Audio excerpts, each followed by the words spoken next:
Jonesy and Amanda. Jam Nation. Well, we've been staying updated on the two astronauts stuck in space for the last 9 months.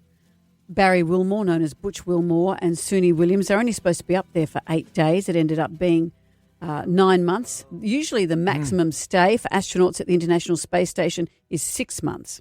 So the mission has started to bring them home. They're still at the space station, but be expected to be home on Earth in a matter of days. What does this do to your body, and what will it be like for them to be home? Here to tell us more is Canberra-based astrophysicist Brad Tucker. Brad, hi.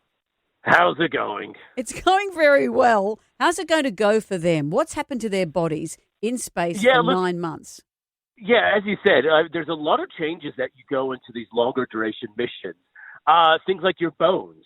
We don't realize it, but you actually lose a lot of bone density in space.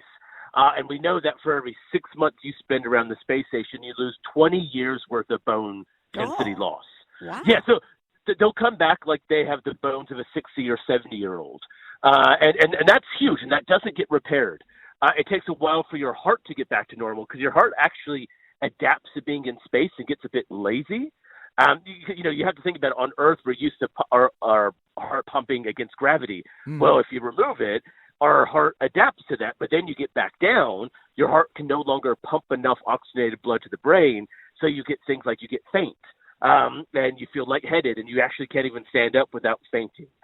Your eyeball physically changes its shape in space because of the pressure in your head. So that takes a while to get to normal. Even the physical shape of your brain takes about 3 years to return to normal. So there's a slew of these things that they'll have to happen when they get back. Wow. Yeah.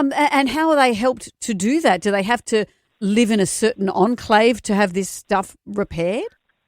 So some of it goes back with time. Others, they do need treatment. Others, like the eyeball and the eye pressure, no one really understands the indicators that will tell you whether it will go back to normal. So some it takes a couple of weeks, some it takes a couple of years for your vision to actually get back to full functional and normal.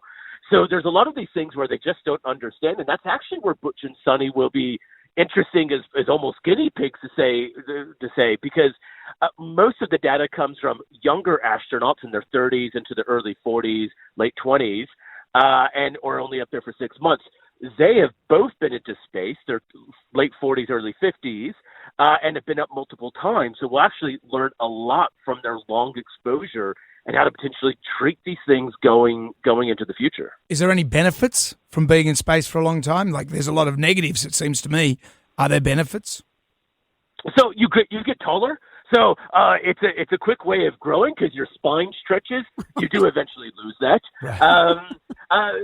There are some changes that actually your physical age does change in space.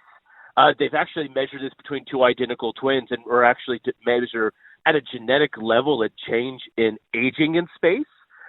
There's a lot of belief that cancer tumors in space actually change and multiply differently, and as in slower, because they don't have the mechanisms they think due to gravity to do it. So there's actually a lot of work on cancer treatments on the space station because they think it's a quicker way of accelerating it. Now, the reverse also happens because you're exposed to higher levels of radiation. Right. You do end up with a potential higher level of cancer down the road. So there's just a lot of stuff that goes through the human body in space that it's a huge amount of effort NASA pours into. Well, if anything, Suni's hair hasn't stopped growing. That's certainly... No, Donald Trump made light of that too. Well, when Donald said this... I see the woman with the wild hair, good solid head of hair she's got. Yeah, and he's wondering whether they've all fallen in love. He's really big on the science. Brad, thank you for joining us. No worries. Take care. Fascinating. Thank Brad you. Tucker, the astrophysicist.